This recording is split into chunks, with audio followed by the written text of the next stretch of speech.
Disclaimer: the following program is designed to offend, provoke, and challenge your religious sensibilities. It contains content that will likely offend anyone who holds religion sacred. This is for those with thick skin or a taste for the harsh truth. If you're easily offended or cherish your religious views, please turn off now. Viewer discretion is strongly advised. You have been warned. Here's the thing. I'm not the first person to read the Bible and think, this is so silly. But I might be one of the few saying it so bluntly out loud on YouTube every week without getting doxxed. Because let's be real, the harassment gets insane. That's why I use a character, a voice, a wall. I get a few people in the comments every week asking me to show my face, and they're very angry. I guess the plan is to form the Jehovah Jump Squad and ride their bicycles up to my house and throw Bibles. I don't know. But it's not fear, it's strategy. You don't walk into a holy war unarmored. And I didn't. You plan for this. You build the wall before you light the match. But knowing I'm not alone, that matters. Because long before I started YouTube videos, there were people who cracked this Bible open and saw it for what it was.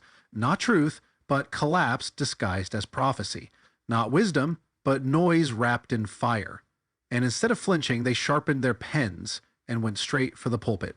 Voltaire, Spinoza, Jung, Ingersoll. And there were more.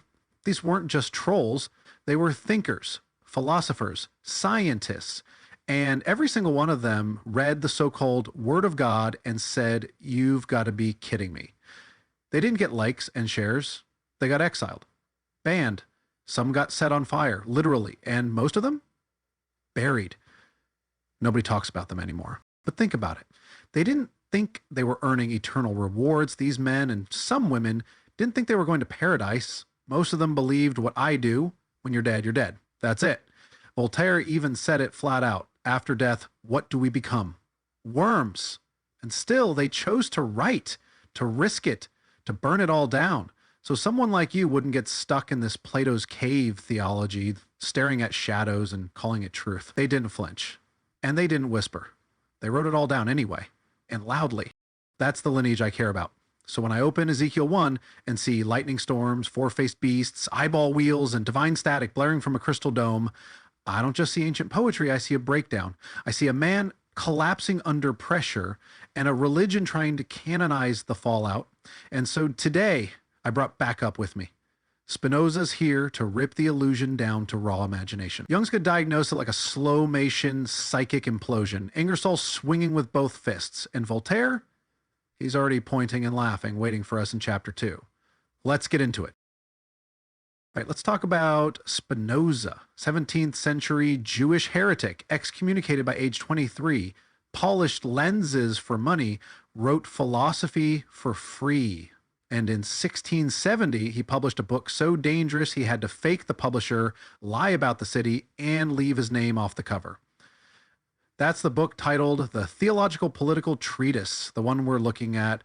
The publisher? Hamburg. The author? Anonymous. The content? Ban this immediately. And they did.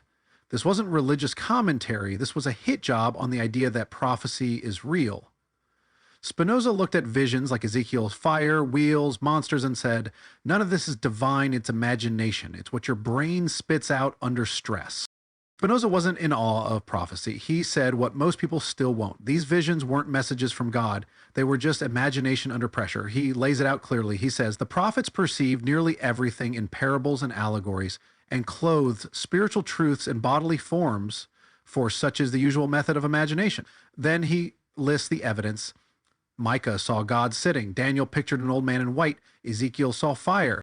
The Holy Spirit showed up as a dove, as tongues of fire, as a blinding light. And Spinoza's point?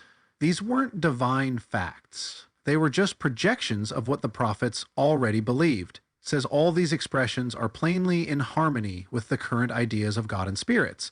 So no, Ezekiel didn't unlock the heavens. He just cracked under pressure and described it using the mythological language he already knew. That's not revelation. That's stress hallucination wrapped in religious symbols. And he keeps going. He says, Isaiah saw seraphim with 6 wings, Ezekiel beasts with 4 wings.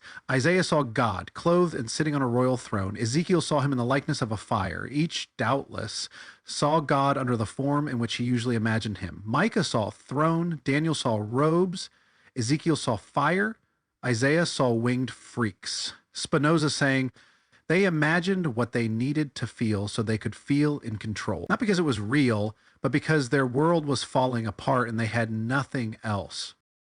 He even pointed out that prophecy tracks a prophet's background. If a prophet was a countryman, he saw visions of oxen, cows, and the like. If he was a soldier, he saw generals and armies. If a courtier, a royal throne. So what did Ezekiel see? A monster storm from the north, burning creatures, wheels full of eyes, and a voice coming through a crystal dome. That's not prophecy, that's a complete sensory collapse with Babylonian ties. He's dissociating under pressure. Spinoza doesn't flatter them. These weren't sages, they were overstimulated, probably dehydrated men, maybe on drugs, who knows, but with vivid imaginations and no idea what was happening in their own heads. Spinoza doesn't call them brilliant, he doesn't call them enlightened. What he actually says is that prophets didn't have perfect minds, they just had vivid imaginations. Their visions weren't revelations, they were mental projections, symbols, voices, and dreams, pumped out under pressure. In his words, the power of prophecy implies not a peculiarly perfect mind, but a peculiarly vivid imagination. And just to be clear, Spinoza does say that Jesus didn't go through that filter. Not because he was magical, but because he wasn't spinning visions. He was the one guy who didn't hallucinate and didn't need the imagination crutch. He didn't see monsters. He just taught ethics. Everyone else, they were imagining out loud. As you can clearly see in the screenshot here, he also breaks down the ruach, the so-called spirit of God, and he said it's just wind, breath, or whatever internal mood the writer was in. But that's not what this video is about. I do suggest looking up these books and reading them because they hold a lot of interesting insights. What matters is this. All the men I'm showing you today had different beliefs. Spinoza, Jung, Voltaire, Ingersoll, they didn't agree on everything because that's life, right? People believe different things. But the one thing they all agreed on, the Bible isn't what it claims to be. Next up is Carl Jung. A psychiatrist, founder of analytical psychology, didn't care what your pastor thought. He wasn't trying to destroy religion. He was trying to understand what happens when people unravel. And when he read Ezekiel, he didn't see a prophet delivering divine truth. He saw a man pushed to the edge.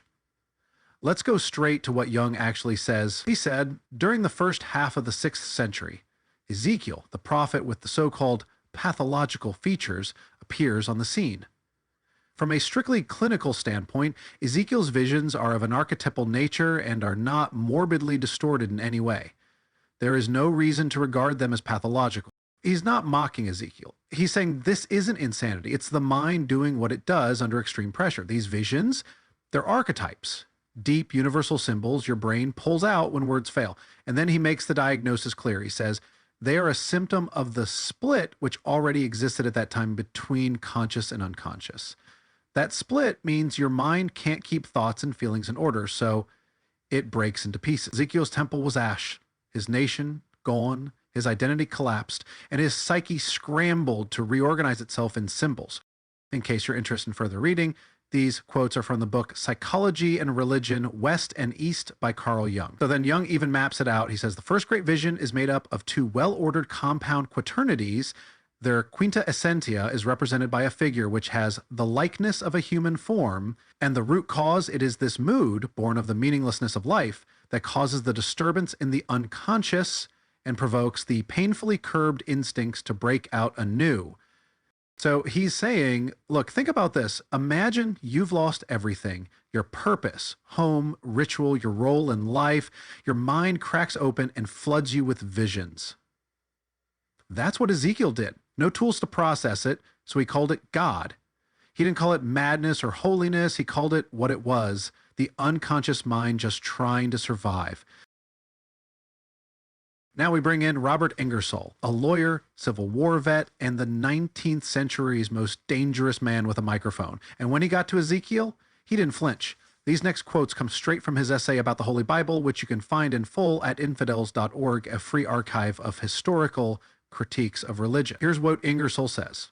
In Ezekiel, eating manuscripts, prophesying siege and desolation, with visions of coals of fire and cherubim and wheels with eyes, and the type and figure of the boiling pot and the resurrection of dry bones, is of no use, of no possible value.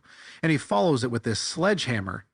With Voltaire, I say that anyone who admires Ezekiel should be compelled to dine with him. That's not analysis. That's a courtroom ejection. He read the wheels, the bones, the dung bread, and said, get this out of here. It's so mean. He's basically saying, oh, you like Ezekiel? Cool, enjoy the poop bread. Brutal. And honestly, kind of hilarious. Now, if you've watched this channel before, you know I've defended Thomas Paine. Guy dismantled Christianity with logic and fire, and of course, the response from church defenders was to claim he died crying, afraid, and begging God for mercy.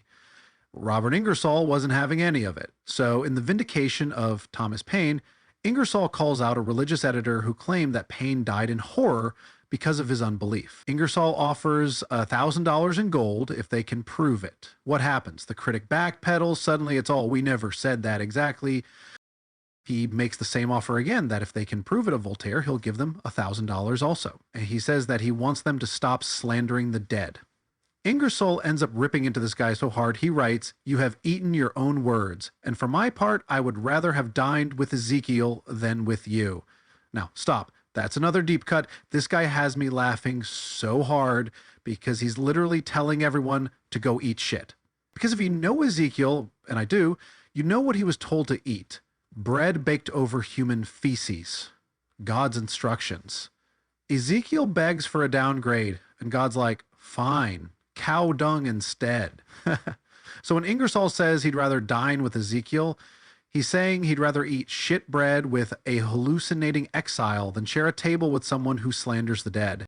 That's how much contempt he had for religious dishonesty, and that's why Ezekiel keeps showing up in Ingersoll's writings, not just as a mad prophet, but as a symbol of how far religion will go to wrap delusion in doctrine. He's not analyzing, he's not decoding, he's laughing in your face. Because if your religion needs poop bread, bone puppets, and flaming eyeball wheels to sell its truth, then maybe it's not holy. Maybe it's just trash. Ingersoll read Ezekiel and said, this isn't revelation, and the fact that anyone built theology on it is the real joke. Yes, Voltaire read Ezekiel, and yes, he laughed. So what exactly did he say? Voltaire opens by placing Ezekiel in slavery among the Chaldeans, having a vision by the river Chobar. He says we shouldn't be surprised that Ezekiel imagined animals with 4 faces, 4 wings, and with calves' feet, or wheels revolving without aid and instinct with life. Why? Because, as he puts it, these images are pleasing to the imagination. So, like the others in this video, Voltaire is saying Ezekiel wasn't reporting reality. He was painting his own mental breakdown. He was just doing it with flair. Then comes the infamous dung bread scene from Ezekiel 4. Voltaire addresses it too. God tells the prophet to bake barley cakes using human feces as fuel. Ezekiel objects, so God offers a downgrade. Cow dung instead. Voltaire summarizes this moment by noting how many people consider this whole command unworthy of the divine majesty. And then he just really goes all out. I think this is my favorite thing I've read by him so far. He says, look, cow dung and all the diamonds of the great mogul are perfectly equal in the eyes of a true philosopher. That's Voltaire's version of grace. He's saying, look, nothing is sacred, and especially not poop bread. He then goes on to mock the apologetic impulse to defend this divine order. He says, with regard to the reasons which God might have for ordering the prophet this repast, we have no right to inquire into them. In other words, shut up and swallow, it's holy. Remember? And Voltaire doesn't stop at the food. He highlights how disturbing Ezekiel is overall. He points out that even the rabbis in St. Jerome's day banned anyone under 30 from reading the book, not because it was too sacred, but because it was too unhinged, too full of contradictions, too sexual, too unstable. Voltaire calmly lays it all out. He says Ezekiel 18 contradicts Exodus 20. Ezekiel 20 has God admitting he gave Israel bad laws on purpose. Ezekiel 16 is so pornographic it reads like divine grooming. And Ezekiel 23, we're talking donkeys and horse semen metaphors. Voltaire quotes it straight and lets it burn through the page. And that's the real brilliance here. He doesn't scream, he doesn't twist it, he just quotes it and laughs because Ezekiel doesn't need to be debunked. It debunks itself if you're actually brave enough to read it out loud. So there you have it. Ezekiel saw lightning beasts and eyeball wheels. Spinoza said, this is imagination. Jung said, this is archetypal survival. Ingersoll said, this is childish garbage. Voltaire just laughed and handed you the verses. These weren't angry atheists. They were thinkers who said, this isn't divine. It's desperate. So when someone tells you Ezekiel was having a divine vision, hand them a loaf of poop bread, if you're of the type to have that kind of contraband handy, and a wheel full of eyeballs, and ask if they still think it belongs in a theology class, or maybe, just maybe, it might belong in a psych ward instead. If you made it this far, you're one of the few who actually enjoy this stuff. So hit like, drop your favorite Enlightenment burn in the comments, and subscribe for more heretical breakdowns. I'll see you in the next one.